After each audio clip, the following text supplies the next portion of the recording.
Hey, everybody, welcome into Talking Tactics with Coach Gough. I am Coach Brad Gough, and this is your 2024 season recap show. FC Cincinnati overcame a huge amount of roster turnover, a myriad of injuries, and a ton of adversity to finish a respectable third in the Eastern Conference in 2024. Or FC Cincinnati struggled to gel, never found a way to bed in newcomers to their roster, and limped their way down the back third of the season to finish a disappointing third in the Eastern Conference in 2024. It's all a matter of perspective, but FCC did have a lot of roster turnover, some major season ending injuries, some crucial in season knocks like to Lucho Acosta. They also had a strong start to the season and a very shaky finish, including failing to progress out of the first round of the playoffs for the first time in the franchise's short history, by the way. So, was it a successful season, a failed year, or something else? We're going to recap the 2024 season, give out season awards, and much more. And we're going to do it all with the one and only Justin Hoyte. Justin, how you doing today, my friend? Firstly, I'm disappointed the team didn't get to the next round, and we're not talking about a victory, getting through to the next stage, the next round. So on that side of things, coach, all things doing with the team, I'm upset and disappointed, like probably all the fans are and everyone else is. But other than that, I'm good, coach. Personally, I'm in a good place. I'm happy.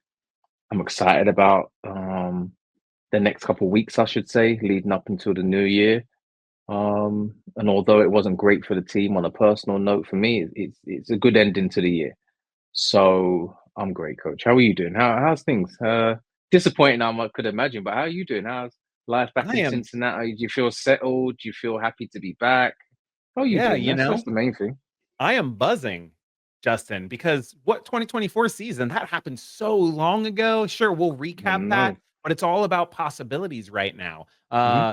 You're going to be in town here Yeah. next week for a Hmm. little while, and so we're going to get together and try to record another episode to end the season where we're going to look ahead to the 2025 season and talk about potential acquisitions, areas that need strengthening, and all of that. So doing an in-person episode will be awesome. Getting to hang out a little bit, that'll be cool. FC Cincinnati has a new signing, Kevin Denke from Cercle Bruges, um, uh, a league record signing, Justin. So we're gonna Hmm. we're gonna do a scouting report on him. I'll have some in-depth notes. The one thing you have to know about him now is just that he's really highly sought after. So Yeah. hopefully he'll be good for FC Cincinnati. But I kid a little bit. Obviously, it was a disappointing end of the season and depressing in some ways to lose to an NYCFC side that had FC Cincinnati been able to beat them, they would have had home field advantage throughout the rest of the playoffs until the Mm. final if they made it. Without Inter Miami, without Columbus Crew, FC Cincinnati had a chance to stake a claim this year and do something special. And so it is a bit disappointing that they were not able to. But you know what? We have a lot to get to today, recapping the ins and outs of players and reasons why we think that happened. So let's get to that. But first, I want to let everybody know that we're sponsored today by Apollo Home. Apollo Home for the month of November, which is ending fast, is bringing back their $29 heating tune up special. Temperatures are falling faster than Lucho Acosta jersey sales right now. So don't wait. Call, text, or book online today. While you have your phone out, make sure you head on over to the socials and give us a follow. I'm at FC Cincy Tac Talk, and he is at Justin Hoyte 32. You can drop us a note at Cincy Soccer Talk or in the electronic mail slots feedback at CincinnatiSoccerTalk.com. Justin, really quick before we get to what we're going to next and looking at season Mhm. awards, I do want to say in terms of the socials, I am now on Blue Sky at FC Cincy Tac Talk.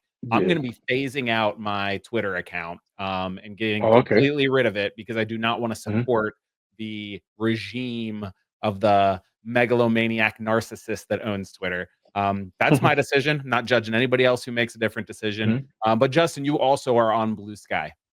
I am, yeah. I'm on Blue Sky. It's just simply my name, Justin Hoyte. I've not added 32 to it because it's new. No one's going to take my name, so I've got it. Justin Hoyte, that's it. I'm on Blue Sky, so make sure you follow and send a message. And I'll probably Yeah. be on Blue Sky more often now because it's my name now, and I can use that. I lost a lot of Twitter followers before, or X, whatever it's called, but now I'm on Blue Sky, and interested to see how it runs. But I'm looking forward to it, Coach. It looks like a new Exactly. platform that could do really well. Yeah, it'll be fun. So, listeners, make sure you follow us over there, especially me, because after the first of the year, you will not get my content on X or Twitter anymore. With that, Justin, I wish I had some awards music to play. Preview. Team MVP is going to be our first award. We're going to come out hot and heavy. So, Justin, before the year, you went way out on a limb and predicted that Lucho Acosta would be the team MVP. So you took a big swing there. I, on the other hand, did not play it safe. So you got to give me credit for that. But I swung and missed horribly, swinging for the fences, because I picked one, Aaron Bupenza. You were probably Yeah, right, Justin. Lucho is closer than you. probably the MVP, but is there anyone else you would consider, or who would win that award for you if Lucho Acosta was not eligible? Like, who is the best of the rest? I mean, best of the rest, you have to say Orishano. Um, stats wise, if you look at his stats, I've got the stat sheets up here. We're looking at it. He had the most shots in the season. He was third in goals, assists. He was second. Key passes. He was second, other than Lucho. So for me, coach, looking at it and looking at stats, some of the goals he scored, his performance playing not only as a right wing back, left wing back, as a striker, a forward, I should say, or a number 10. For me, for him coming in as a new season coach, I really would say, if it wasn't, for me to pick Lucho, I would definitely go for Orishano. What are your Yeah. thoughts on that? I think that's a good shout. I mean, he came up in so many big moments, scoring goals when Lucho either wasn't available or wasn't scoring. So that's probably, again, the right answer. I would give Yuya Kubo a shout. I mean, I think I could make a pretty solid argument, not just because of his stats. He was tied for second on the team with 10 goals, tied for third in shot creating actions with He was. 74 or 2.78 per 90. That's great. But I think just the fact that he was able to plug and play in so many different spots, like, how That's true. valuable is that to a team? He also finished Yeah. the tied for second with tackles, Justin, and tied for Oh, fifth did with he? ball recoveries. So, like, the amount Mhm. of defensive work he was able to do, wing back, at Yeah. midfield. I think the only positions on the pitch that he did not play was center back and goalkeeper. Literally played every other position, like as a 10, a 9, both side wing backs, midfield. Justin, talk a little bit from your experience, how important it is to have a player like that on a team that is willing to move, especially for in-game substitutions and tactic changes. No, I feel it's amazing to have a player like that. I think every team needs a player like that, a player that can come in and play every position on the field. And for me, coach, what the thing is players that can do that and play any position, is you don't lose the quality. Like, you can put him in any position, and you're not going to drop in quality. The performances aren't going to drop. You're going to get even better performances from playing different positions. Sometimes you play players out of position and you're not sure, but the fact that he was able to play in different positions game after game, no matter what game, what situation it was, you still got the quality from him. And that is a huge asset to have in this team. And, you know, I'm sure there'll be a number of teams that would look at that and think, why haven't we got a player like that? We need a player like that could play anywhere. And do you know what? I feel like he doesn't even complain. Like, Yeah. some players, you would tell you have to play in this position. They're like, oh, why do I have to do this? But I feel like that is just in him to be like, oh, okay, that's fine. I'll do the job. I'll do the job for the team as best as I can. And I'll go out and do the job. And to be honest, coach, it's a credit to have. And every team, I would say, would need someone like that in their side. I would love to have someone like that in my team, that's for sure. Yeah, as a coach, I wonder how much of the ability to get a player to buy into that kind of role is down to the coaching staff or Pat Noonan. Because if you think about it, Yeah, maybe it's just Yuya happens to be a special kind of guy, but you have in I Pat think so. Yeah. Noonan a coach who has taken an Alvaro Barreal, who was a winger, and got him to play wing back, a Luca Hmm. Orishano, who was a winger, and got him to play wing back and 10. You have him having wing backs play center back. So you've seen sort of this positional flexibility within the crew. So I wonder what Pat is doing, if anything, to kind of help that. But that's something we can't know. Let me ask you this. Is there anyone on the defense that you would put in, like, definitely not going to win team MVP, but they're on the final ballot? Or was it just too much of a rotating cast of characters for any of those guys to even be considered? To be other players to be considered as MVP candidates. Yeah, anybody on the defense you would put on that list? Um, I think your hesitation says it all. I wouldn't. I mean, I think that's part of no, the I mean hard it's hard. thing is there was It's so much hard. Yeah, it's changing hard. in and out. It's not So that many players didn't play changes. Yeah. well. Yeah. No, I felt the defense played well. It's just there was so many changes. It was hard for them to gain consistency as a unit. I mean, you look at Miles Robinson. You know, would he be a candidate? Possibility. But I just feel it was really, really hard for the defense. I mean, for the forward players, it wasn't so bad because they was kind of mostly in their set positions. Yeah. But I feel for the defensive three, I would say the defensive five, you know, there was a whole heap of changes there. So to try and say one player was outstanding, I'll just say they all slotted in and done the job the best as they could when they could. Yeah. So let's Before just say it's a defensive MVP, yeah, as a a good unit. unit.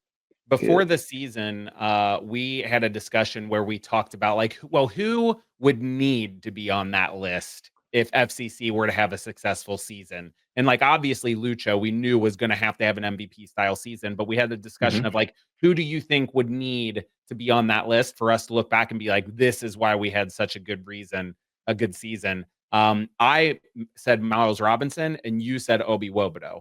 And I think neither of those players reached those heights. And I wonder No. how much that played into how the season finished and the fact that they didn't progress as far as we wanted to. And they finished kind of on a slide down the stretch. The fact that neither of those guys were at, like, team MVP levels of performances.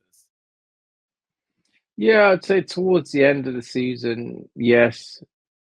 I just feel that with so many chops and changes, due to injuries and due to other situations, coach, I feel it was really hard for, I would say, a lot of the players to really shine. Let's be honest.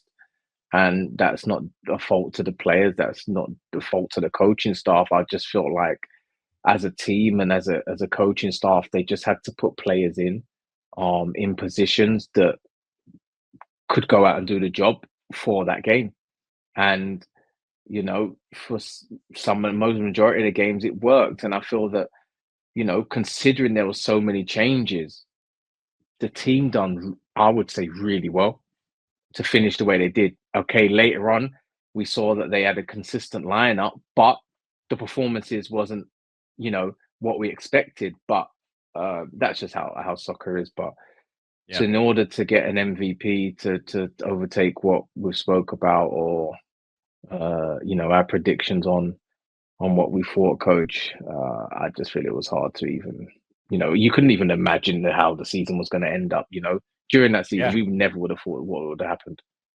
I agree. But I will say, speaking to that prior conversation, I think if either Obi Wobodo or Miles Robinson turned in enough consistent performances that we were like, oh yeah, they should be on that MVP list, I think we'd be still talking about FC Cincinnati playing, or at least talking about them finishing higher in the table than fifth overall. But with that said, let's move on to our next award, which is Most Improved Player throughout the 2024 season. Oh Now, my God, who Justin, did I here's where say? you swung and missed. You predicted it would be Aaron Bupenza.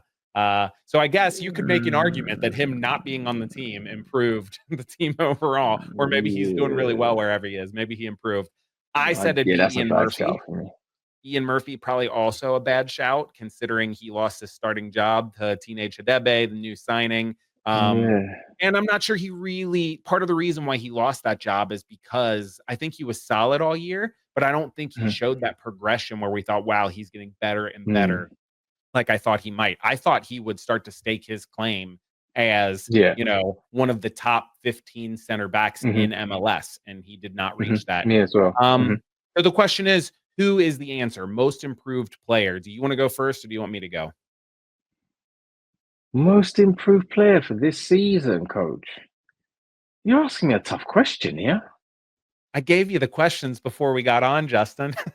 Yeah, I know, but then I'm thinking, well, who could you say is the most improved player? Is it a player that's new to the team? Is it a player that's been there previously? Most improved player, coach.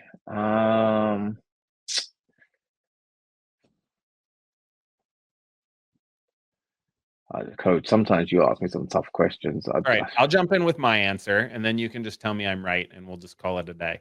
I said most improved player throughout the course of the season, because he wasn't on the team in 2023, was Yamil Assad. And the reason why I say that is he did not even get Yeah, his he finished first the season start. well. Yeah. Yeah, and he didn't get his first start Yeah, until yeah. 10 games into the season.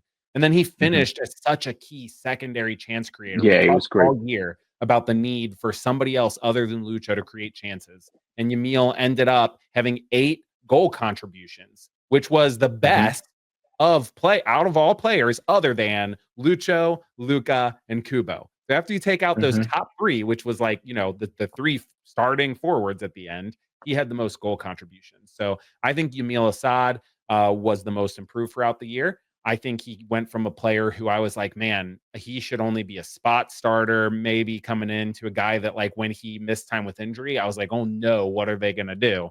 Now, that does not mean I think he should start going forward, because I'm not sure that he has that kind of staying power. But I think for most Hmm. improved, Yeah, that's my player. yeah. Agree or disagree? No, I agree with that, coach. I feel like he ended the season really, really well.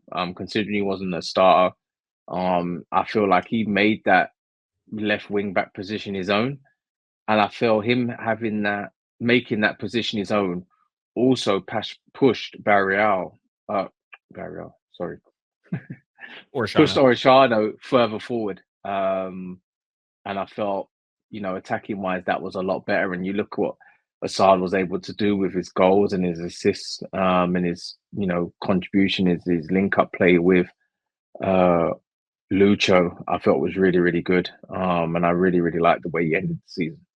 Yeah, I think other candidates for that award, I think you could say that Pavel Buka got a lot better as the season went on, got more Hmm. involved in the offense, but he was pretty solid throughout. So I Yeah, don't he think was there's a solid. Yeah, huge he's a solid improvement there. performer. I think you could say Luca Orshano, because if you think about the number of key moments he had down the stretch compared to Hmm. early in the season, I think he got a lot better. And I think that you could probably make sort of an outside argument for a guy like Alvis Powell. Think about the times when he had to come in those spot starts Yeah, and he how done well. good Yeah. he looked at times. Pretty much after he chucked a guy into the boards and got a red card. After that, Yeah, he was really good from then on. that was So those are funny. my Yeah. nominees. Next award is a bit squishier, so I don't know if that'll make it harder or easier for you. It is the most surprising player of 2024, whatever that means to you. Why are you surprised? Our predictions, you predicted you would be surprised by Pavel Buka. I predicted Brett Halsey. It definitely wasn't Halsey, unless I say I'm surprised he didn't contribute more. Buka might have been surprising, but like I said, he was just like that guy, like coming up Solid. in Yeah. solid performances in and out. On the positive end, if I'm not saying surprise me to the negative, like maybe Halsey, I am going with Dado Valenzuela with this one. And I don't think he did anything amazing, not a ton of stats or anything, but he just wasn't on my radar as somebody who was going to contribute as much as he did. He only He played did in really well. 2 Yeah. matches last year, but in this year he had 30 appearances with 11 Hmm. starts. He Hmm. had almost 3 shot creating actions per 90 minutes, which isn't bad. That puts him 6th on the team. But that's ahead of guys like Kubo and Buka and Big Kev and DeAndre Yedlin, guys that you would hope would create more shots. So I think Hmm. Dado Valenzuela surprised me in a really good way, and I'm hoping that bodes well for the future. So, Justin, I've stalled long enough. Most surprising player to you in 2024 was?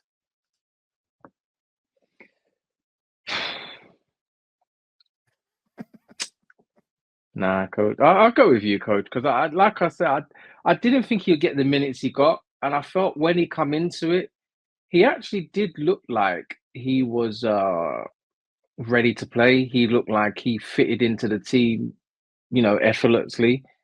And I feel like he's a player that you can really look at for the future, as if to say, like, you know what, he could be a good number 10 for this team moving forward. given more opportunities. We don't know what's going to happen, but I feel like if you give him a good run of games and you give him the confidence and you let him go out and play his game, I feel like he'd be a huge player for this team. I think he's got the confidence, he's got the ability, and that's for sure. And I feel like he can come up, really big for next season. So I would say him as well, coach. I'll back you on that one. Yeah, let me ask you this about Dado. When you just watch him, just give me your gut reaction. Do you think he has what it takes to be, like not just a key contributor, not just a solid MLS squad guy that you need in and out of the team that's going to help you, but a guy that would be like top end of an MLS roster? Still not Lucho Acosta, but maybe No, more like Bryce Duke in Montreal, or maybe even yeah, like a Georgi Mihailovic, like starting to push into that top 10 in his position or top 15 in his position sort of player. Do you think he has that potential? he has that potential. It's just him getting the minutes to be able to prove that and show that and be. I would say getting the minutes he needs because if he only gets minutes now and then, gets a few starts but doesn't gain a consistency. Obviously, you're going against someone like Lucho, and you're not going to play often. But if you get him a good run of games, I feel like his confidence will grow. He'll be more like, right, I feel part of the first team. I feel like, right, this is my place. Now I can show why I'm this player, what I can do. And I feel like if he had a good solid, I know it's hard to say, but if you give him a 10, I'd say 10 game run in the team, I feel like we'll see his qualities really, really shine and show. Okay, he's not like a trick star or he's going to pull something out of the bag, but I feel like he's got the ability and the technical and positional understanding to get in certain positions to really open up defenses. But I just feel it's a confidence thing with him, coach. I feel like he just feels like I don't feel like he feels like he's first team ready yet, if you know what I mean. Like even Yeah. sometimes when he plays, I feel like he's kind of like, right, I'm in the first team. These are the main guys, and I'm just here for the time being.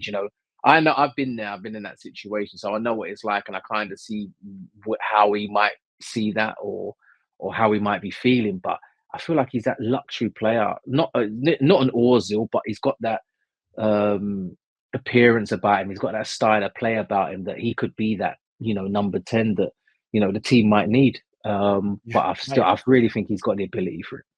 Yeah.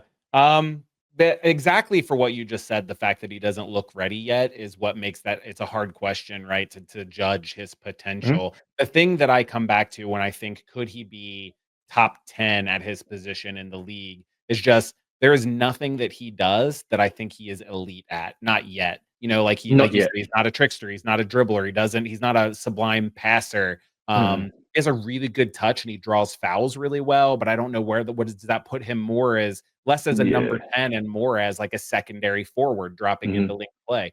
So it's hard to see. I think a little bit he's a player without a position right now, mostly because the way that FC Cincinnati plays with their number 10 is so different than his skill set. Because FC Hmm. Cincinnati Hmm. has Lucho as their number 10, who is a different number 10 than almost every other number 10 in the league. Whether it's, Hundred I percent. mentioned Bryce Duke and Georgi Mihailovic. You can bring up guys like the Ricky Puig, like these tens that are in the league, they're just totally different than Lucho because he relies Completely so different. much Yeah. on dribbling and being Hmm. creative, like at that last possible second as he dribbles.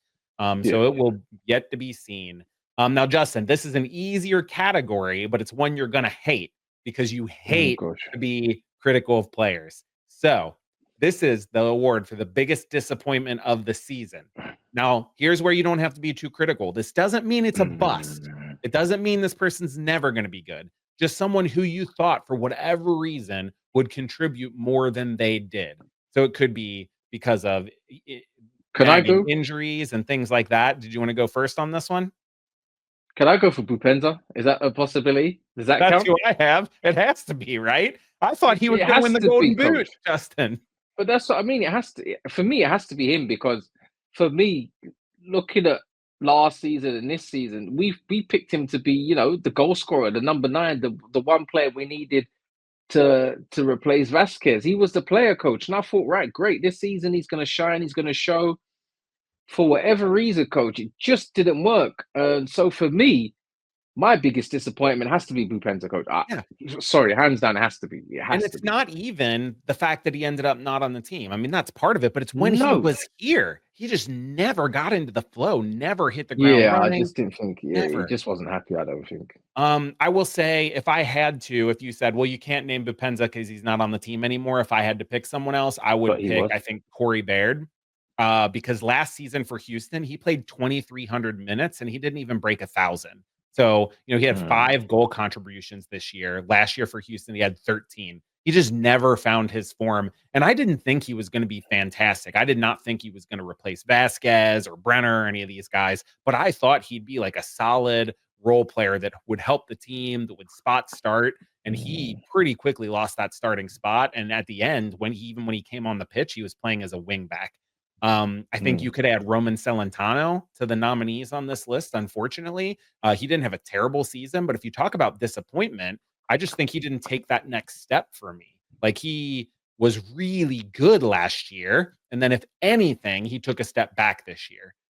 You could argue he remained neutral, but I think he took a step back and he didn't take a step forward. A young player at his position, I would have liked to see him take a step forward in how he commanded the defense and commanded his box and those things. Although he had a pretty strong end to the season, unlike some other players. So hopefully that's as good things to Yeah. come. I'm not even ask you if you have other nominees because I know you hate calling players disappointment. What I want to do I next, don't know. Justin, is I want to get to the season, to games, and the team as a whole Okay. in season superlatives. But first, I want to let everyone know about our other show sponsor, which is Beyond Exercise. Beyond Exercise is a local physical therapy and fitness business that helps people stay active and injury free. They help our local players, MLS, MLS Next, FCC Academy players, college players. They've helped Justin with their health and performance needs. Check out their suite of services at gobeyondexercise.com. You want to talk to me about soccer, life, or anything else, you can get in touch with me on the socials, including Blue Sky at FC Cincy Tac Talk. If you have a comment or question, you can get at me there. Send me a note to feedback at CincinnatiSoccerTalk.com. All right, Justin, when we started formulating this episode, you said, why don't we do buy or sells, coach? And that's a really good idea. But I thought that's going to be better for the next episode. When we talk about the 2025 season, we could ask buy or That's fair sells, enough. like buy or sell that Lucho Acosta is on this roster for the first game, right? Those would be good.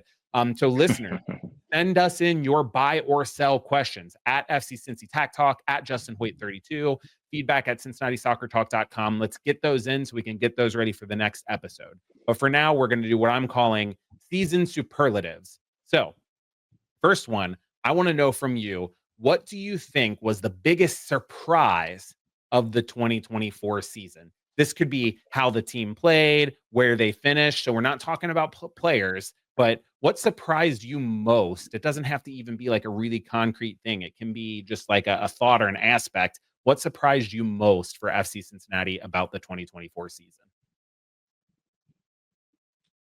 I would say, just the fact that the team had so many, I would say, injuries to the back line, and the fact that their players were able to come in, slot in at different positions, play different roles for the team.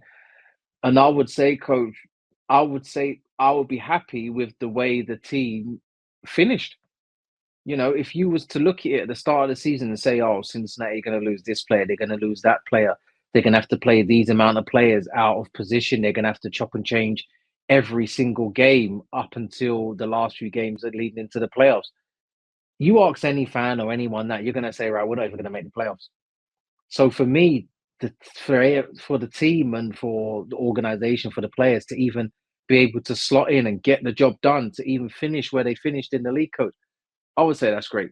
Honestly, So for me, I have to go for that. I have to say that. that's a good shout because I think I predicted them to finish like 4th or 5th this year. And I did so because they were losing so many players in the offseason, like Junior Mm, Moreno, Brandon Vasquez, these guys, hmm. and replacing so many key players. So I already picked them to finish that low. So you're right. If you would have then told me before the season started, oh, and Crystal Ball, by the way, coach, they're going to lose Matt Miazga. They're going to That's lose what I Nick mean. Hagland. Acosta's going to Hmm. miss significant time due to injury. Where are they going to finish? And I would have been like, maybe they squeak into the playoffs at 7th or 8th. So to finish 7th third or 8th, yeah. is pretty Mhm. impressive. But as I am wont to do, I'm going to go a little more negative. And the biggest surprise for me of the 2024 season was FC Cincinnati's home record. They won 7 games, Oh, yeah. lost 7 games, and tied Mhm, 3. Last year, mhm, if you remember, we thought they were gonna set a record for the most home games won in a row at we some did. point. They won 13 games at home, only lost 2 and had 2 draws. Just that swing in home form alone, um, if you think if they even just got close to their heights of their home form this year as they did last year, they would have had a shot at the Supporter Shield, or maybe because Miami ran away with it, they would have finished second. But either Mhm. way, that was my biggest surprise of the 2024 season. Justin, for the next season superlative, I want to talk about what you think it was the best result of the year, the best singular Oh, I've got result. that. Uh, I've got that. and what do you think that was on the year? No, for me, the best result, out of nowhere has to be the 6-1 home victory against Inter Miami, coach. I feel that was the best performance the team played. It was just something else against, some of the world best players to have played the game. To beat them 6-1 and the style and the way they did, for me, that has to be the best result. Do you agree, or do you have a different game in mind? Yeah, I had that down as like hands down, that's it for a while. But I went through and looked at the whole season and I thought, which one really made me feel the best coming out of it? And I I would actually say picked that. the 2-1 win away against Columbus Crew. And the reason Okay. why it's close to the Miami, but one, it was away. Number Hmm. 2, remember, Miami didn't have Messi and didn't have Suarez, so it was a weakened Miami Still. squad, whereas Crew was full strength. Agreed, still, it was an incredible win. The fact that it was at home maybe adds to the excitement of it, but for me, when I think about the best result, that actually is a negative tick because winning on the road, I think, is more difficult. But I think it can be 1 and 1A because that away Crew result was pretty awesome too. Hmm. Um, and it's the one where when we won that, FCC won that, it made me think, "Oh, wow, this team could do something." Now, it was a little bit earlier in the season, so then down the back half, things got bad. So that brings us to our worst result of the season. There are a lot of potentials here, Justin. You have a 2-1 home loss to New England, a 2-0 home loss to Nashville. Do you have a candidate for when you look at the season of, "Man, that was the result that left me feeling the worst," or "That's the result that I think was the worst one of the season"? Um, there's been a few bad ones. I'm just gonna say, just because of the way I would say, um, I don't know. I'm gonna go Chicago just because they didn't play very well. Chicago, I'll be honest, coach, aren't the best of teams in the MLS at the minute. They're not the best. So for me, I'm going to pick that result after losing against Charlotte 3-1. You thought, you're going to go away against uh, to Chicago and beat them and go on a run against a difficult New York side, Red Bull side. Obviously, we lost that after that. So I just feel losing them 3 games on the trot, but especially that Chicago game to lose that 1-0, for Yeah, me was a tough result. that's the exact one I had too, Justin, because that game was not on the road. It was a home game. 1-0 loss Oh yeah, to sorry, it was a Chicago at home game. Yeah, home. sorry, I was mine's at gone the that other way around. match. Yeah, sorry. Mm, Chicago finished second to last in MLS. They finished last in mm. the East. And I just remember walking out of that match with my buddies and talking to them. I was pretty depressed. That And was I a just home game. said, Sorry. I get they played better than Chicago, maybe should have won. But teams that have a chance to win MLS Cup do not lose at home to a Mm. team like this Chicago. So that was the worst one for me. I just Coach, I got remember another that's the one one. that took the air out of me. I got another one. I would say the Nashville game, just because I was at that game. Yeah, you pull the sword and lose. That's I gotta should have feel. said I should have said that one because that was the first game I'd ever been back to the stadium, TQL Stadium, and I thought, you know what, we're gonna win this one, and we ended up losing. I'm just like, you know what, I can't come back here. So I should say that one, but I'm gonna go with Chicago just because I No, can't pick the game that I went to. I think that's a good shout. All right. What was for this 2024 season? What was the biggest deficiency from the team? That's the next season superlative. I'm going to go first on this one. I said there's a lot that you could think about. You could talk about consistency. You could talk about health. You could talk about those sorts of things. I'm going to say the biggest deficiency that I think really cost them, especially down the stretch and in the playoffs, is chance creation from wide areas, Justin. They were Yeah. third from last in Mm, MLS in crosses. And now that's not mhm, inherently a bad thing because crossing is not a high percentage chance creating metric. And the teams that ranked below them, the two of them were Miami and Los Angeles Galaxy, both really good offenses. But mhm, even outside the crossing numbers, the wingbacks didn't create a lot of shots, even when they came inside and combined. Orishano, I think most of his shot creating numbers came from him when he slotted in more as that second mhm. forward, or when he was playing as a wing back, but almost not even because he came so far inside to link up and build up play. I think that being able to create from wide areas, either via crosses or better, from getting to the end line and hitting cutbacks, that Man City cutback zone, that is just non existent on this team. I think the lack of speed from Yamil Assad and the lack of end product in the final third from DeAndre Yedlin, I think really hurt this team down the stretch. Do you have a different biggest deficiency, or do you think that I nailed that? No, I think you nailed that, and it's just I would say it's just attacking options. When we didn't have the likes of Lucho in the team, it was kind of looking at how are we going to create more chances, how are we going to score goals, how are we going to, if team scores two, how are we going to score three, four goals, and you're looking at, okay, we're not a team that's going to cross the ball often, but how else are we going to break teams down? How else are we going to get chances? How else are we going to attack against a team that sits back? How are we going to attack against a team that presses us high? So I think, if you do go wide, you need to have good delivery into the box. When you get to the byline, you do have to have cutbacks and people to slide it in the end. We've seen teams that we've played against. You look at when we played against Charlotte, they had cutbacks, people around the box to tap it in. We played against NYFC in the playoffs. They got the ball to the byline, cut it back, either the penalty spot or outside the box, and it's a tap in. So I feel they're the deficiencies that we missed out, especially in the attacking third. And when you don't have that, then it puts more pressure on the defense. But I feel they're the key moments and the key things that I feel. If we're able, it's always some buts, but if we're able to do that, going into next season, we had that a little bit this season. I feel we would have ended up probably into the next round, especially Yeah. against And then NYFC. an honorable mention for me for biggest deficiency was just set pieces in general. If you remember, they went on a stretch where they were Yeah, constantly giving up goals on set pieces. yeah, They scored so few goals on like headers off corners, which you think with guys like Matt Miazga in the beginning of the season, and then later in the season, Robinson and Chidozie, and like you'd think you would have been yeah. able You to think score you've been set piece score more goals. goals, yeah. Obviously, they had some direct free kick goals, which helps those numbers a little bit. Um, let's end on a bit of a positive for these Yeah, let's go. superlatives. The team's biggest strength of the 2024 season. I'm going to go back to what you said in the very first question with the biggest surprise when you said their ability to have all of those injuries and new players and change and still get results and still finish third. I think their biggest strength was versatility and adaptability. You had guys like Yuya Kubo, Orishano, Yamil Assad, all playing positions unfamiliar to them.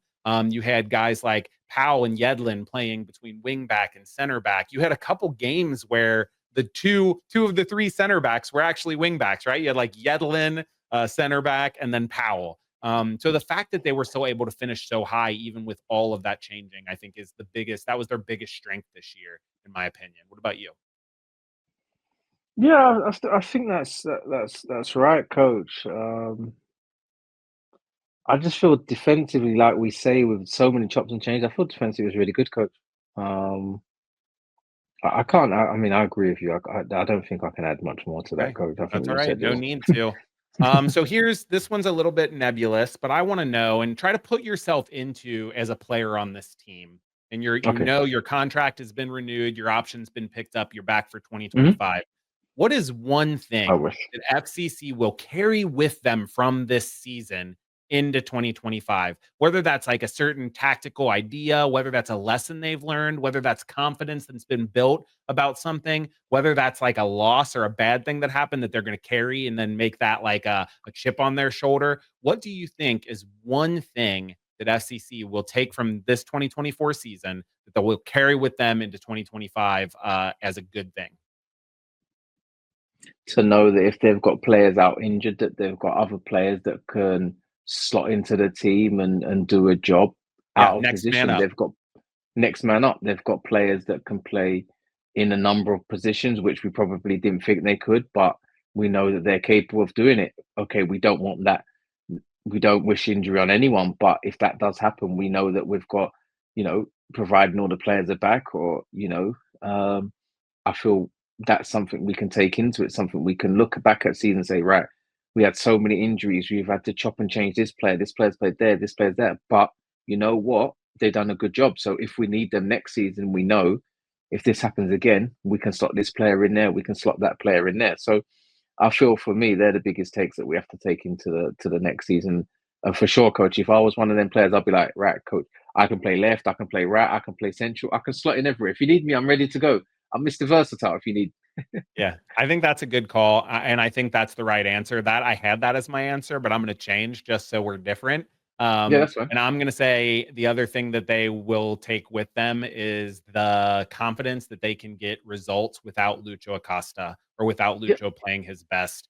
We saw the team win their first games without Lucho Acosta this year. We saw players like Orshano step up in big moments. Hopefully, this does not mean they're forced to know this because they don't have Lucho. But even if he's there or if he's not, if he's injured, I think a confidence that, hey, this doesn't have to be only the Lucho show. Some of the rest of these guys can step up and deliver. Having guys score double-digit goals like Yakubo, I think it just really bodes well. Yeah. All right, Justin, before we get to the mailbag, I want to take a minute to thank all the wonderful listeners for the whole season. Thanks for downloading or watching on YouTube, however you consume this, listening on CincinnatiSoccerTalk.com, and thanks for continuing to do so.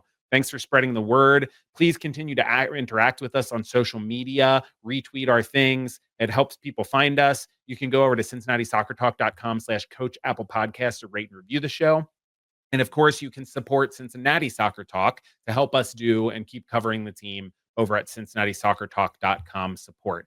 In terms of this show, like I said, make sure you get your buy and sells in for next episode or your questions about 2025. We already have a list of those. Give us some more. If you have more questions about tactics and coaching, if you want to get Justin's perspective as a player on something, you can always get at us on social media or drop us a note in the mailbag. Speaking of the mailbag, you've got mail. Justin, this first question comes from Brett Sova, who wants our opinion on what position we think Yuya Kubo had the biggest impact this season. We played right wing back, left wing back, a defensive mid, an attacking mid, and a striker. In what position did he have the biggest impact? I think that's kind of a no-brainer, just in terms of biggest impact. It had to be as a striker, right? He was part of that 6-1 win over Miami. He scored 10 goals this year. That was where he had the biggest impact. Now, I think because that question was a little bit straightforward, I want to know from you, what do you think is his best position? Is it a position that FCC plays with? You've seen him play. You see what he can do. Do you think he has a best position? And if so, what is that? I'll be honest, I don't think he has a best set position. I just think he's good at playing many positions. And why I say that is because I feel his soccer IQ is very, very good. He can play as an 8, and his awareness and his ability to do different things is great. You put him as a left wing back, a right wing back, you're getting the same quality. He knows what to do. He knows how to get in the right position to defend. He knows how to get into the right position to attack. He makes the right runs forward. He makes the right passes. You put him as a 9 or you put him as a 10, coach. He knows when to run in behind. He knows when to get into the box to score goals. He knows when to come to the ball. He knows when to run forward. And I feel he's not a natural number 9, and he's playing ahead of some of our players' number 9s in the team. So for me, I would say at the minute, I'm looking at him as his best position for this team. Looking at the squad, I would say is the number 9/number 10, and another number 10. And I would say I feel that is his best position, and I feel we get a lot of we get a lot more from him in that position. And I Yeah. feel he upsets defenses playing in that position rather than on. I feel, but just sometimes, coach, I feel if he's playing right wing back or left wing back, not that he's wasted, but I feel his best ability is wasted in that position because he offers so much when he's further forward. Yeah. I think you hit the nail on the head, especially because you called it a 9/10. That is his best position. If you Yeah, he's not a ask him to nine. He's play a out and nine out number slash 10. 9, yeah, he doesn't lead the line all that effectively because he likes to No, drop in a lot. If you ask him to just play at the number 10, he's not great at creating shots or playing no. through balls or that sort of thing. But when he can both challenge the back line in behind and then also drop off and combine and come inside. So for that reason, 9/10, I'm gonna say if we played with like maybe let's say a 3-4-3 or a 4-3-3 and he could play as a pocket winger. I think his work rate would allow him to get back wide on defensively when needed, get forward Yeah. and play in that half space. I think that would probably be his best position, but it's still pocket winger is essentially Mm. a 9/10. So I think we're in agreement on that. All right. We're going to close it out with this the ultimate question that everyone wants to know. And I bet I could give myself only half a guess and I would still get your answer on this right. But on balance, Kevin Wallace wants to know, was 2024 super successful given everything that went wrong, or a very unsuccessful season versus the expectation going in? Or was there something else? Justin, final question, looking back, and then, like I said, we'll look ahead next season, next episode. What super successful, very unsuccessful, something in between? Do you know what? And I mean, I keep on saying it, but the amount of injuries that we've had, coach, and the amount of players that had to play it out of position, and the amount of we didn't have a set team right up until the end. So for me, I don't feel it is an unsuccessful season.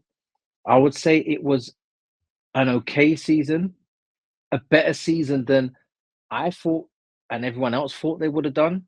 Yes, we want to win, we want to be top of the table, but I thought we have to look at it. We didn't have our best players, coach. We didn't have a set 11 for a long stretch of games. So if you look at it in that sense, I feel it's been a good season for the team. And people might say, oh, it wasn't a good season, they didn't finish. But if you look at it, coach, it is a good season for the team.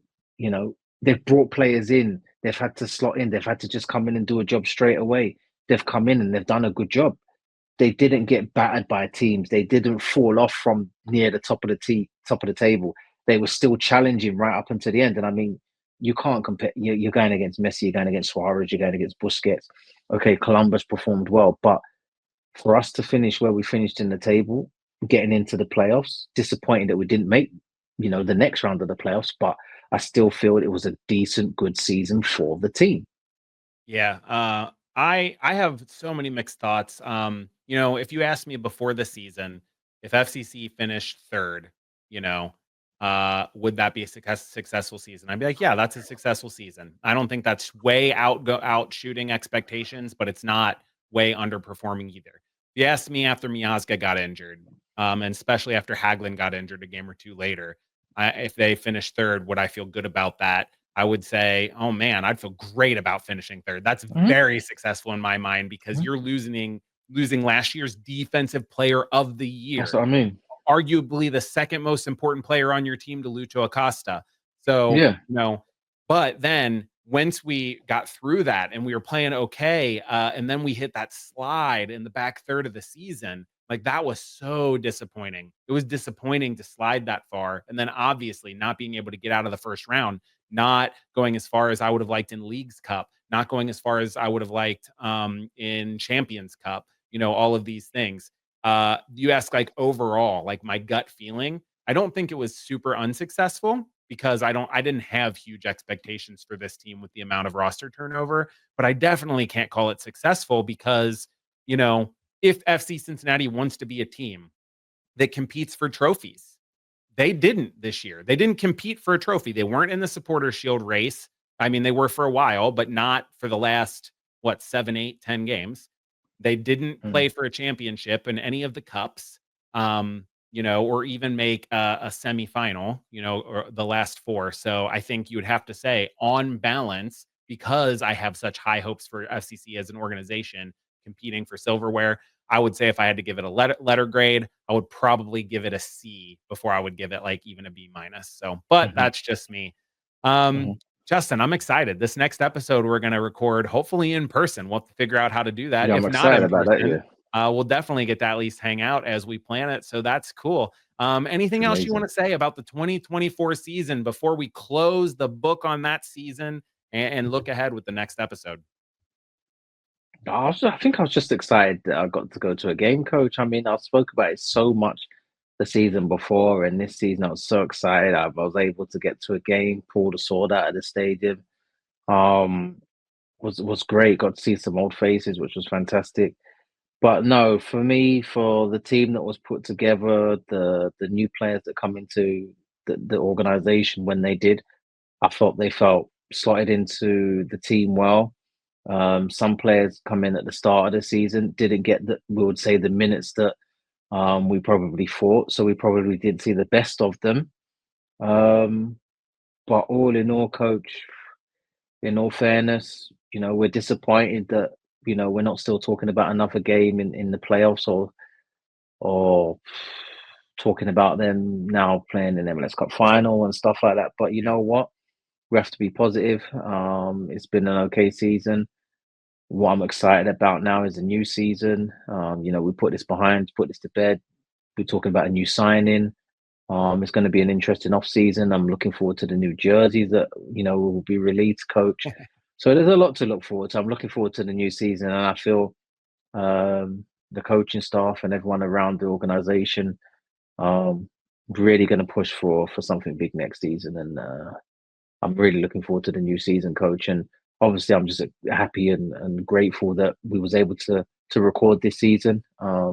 When we did, we had some adjusting to do. We made it work, coach. So all in all, we have to thank the listeners. I have to thank you for having me on this show, and it's been great, coach. It's been a it's been a good year for us, but disappointing for the team, coach, Yeah. because There were obviously a we want lot to of get. good moments though. We're a team that we want to win trophies, and we didn't win a Yeah, trophy this year, coach. So we're upset. exactly.